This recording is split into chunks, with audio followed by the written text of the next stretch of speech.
Shortly after I-197 passed, we got I-125 coming our way with the crossings activated. I decided to get a drone shot.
Unfortunately, this was the only time where I found that the conditions were okay enough for me to fly my drone up in the air to get you a different view.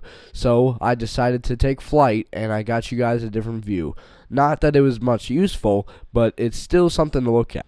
3, 2, 1, lift off. Lift off, boys! Bye, Dad!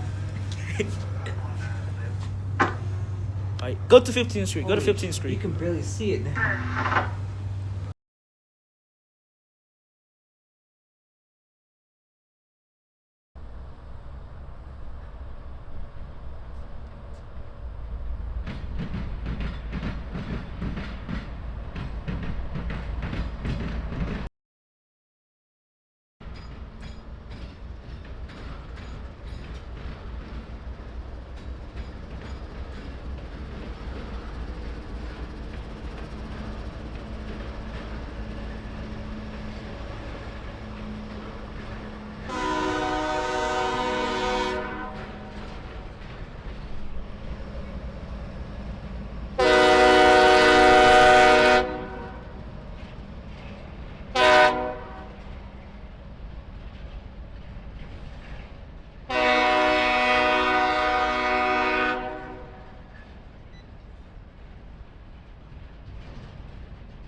As I was videoing the train overhead with my drone, I turned off my camera thinking nothing more was going to happen after this, but my drone caught something that my camera did not.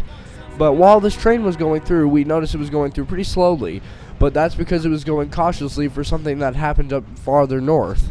A bike had an accident, and we didn't know that. That's why he was going slow, and he eventually stops mid-train. My drone catches it all on video. Watch as the train stops right in front of us.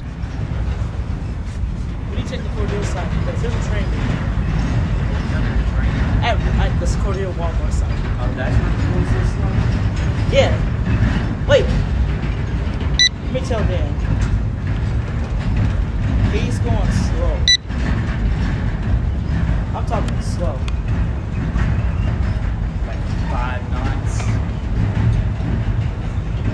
Hey, look, it's M&M's.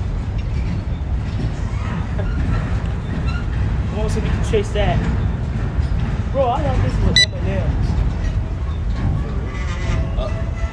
He's stopping.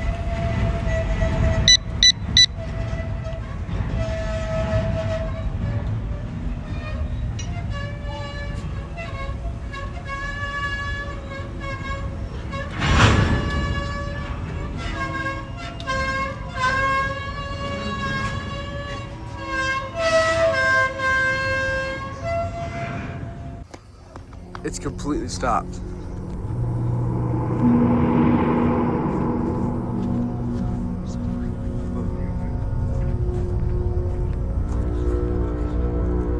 I-125 stopped in the middle of Cordele unexpectedly on February 7th, 6:45 p.m. The reason to his unexpected halt is because of a biker accident that happened farther up north, which unfortunately the biker did succumb to his injuries. Now don't get me wrong, the train had nothing to do with it. It was struck by a car or a truck, but it was stopping to let law enforcement go through at a nearby crossing. But sad news to hear on Cordele.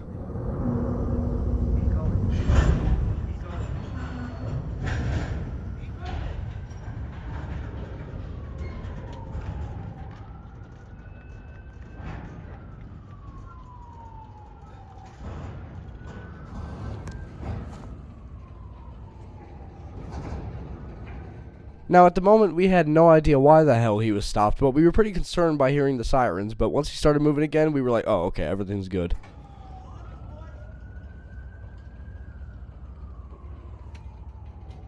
Why is it moving so slow? I could walk faster than this. There we go.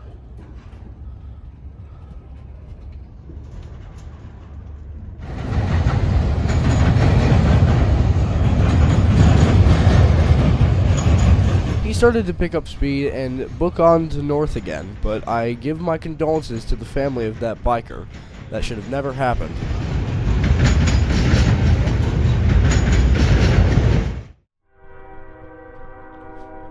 After I-125, we have L729 of today that's going to be coming southbound. 3 trains, same horns in a row. This one also has a first-gen K5HL, which, don't get me wrong, I love them, but I never see many of these.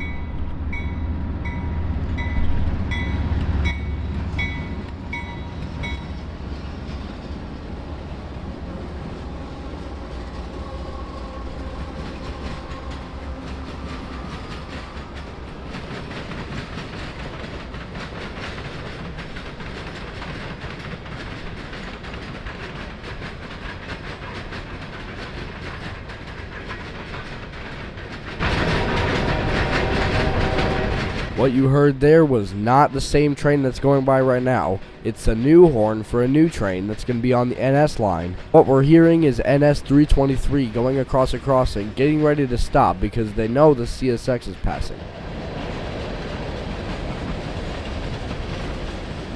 Right after that bitch went by, NS 323 had to be right behind him and did something extremely unexpected. Had Wabash 1070 trail on him. Nobody saw this coming.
I'm guessing 330's power went to 323 today as it was heading back south, but the trailing engine became the leading engine today.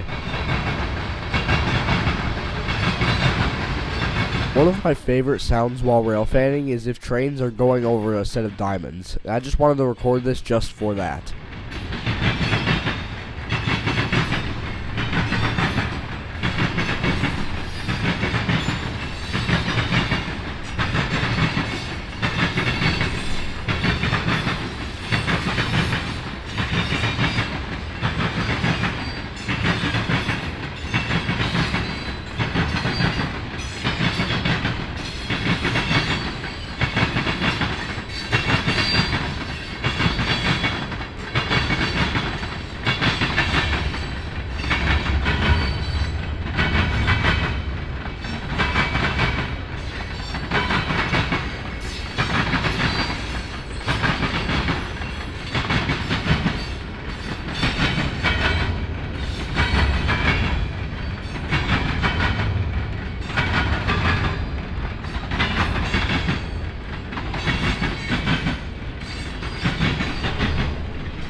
During 323's passing, we see that crossings are activated for CSX, and then we realize that M646 was near us the whole time. And I didn't know this because I was watching the NS that was just going by. But CSX is creepily coming up around the corner waiting for NS to come by, while NS is still going across the diamonds as we speak. But obviously it has to wait for it, so it comes around the corner just enough to see the signal and the NS.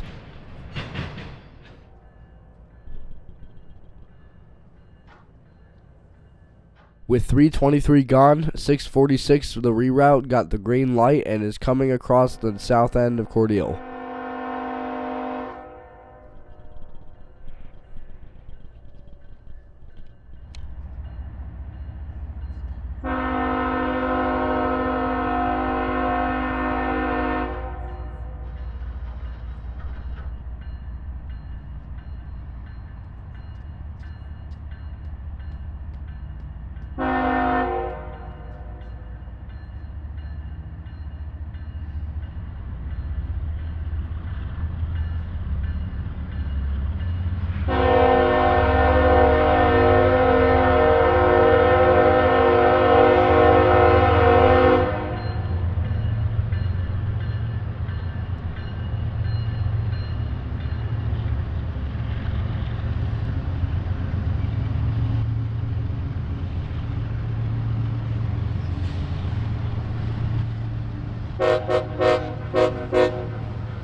Unfortunately, M646 over here will be the last train of this part once again, because I unexpectedly realized early that I will not be able to make it until Sunday morning, which is what the big surprise is that I've been talking about this whole time.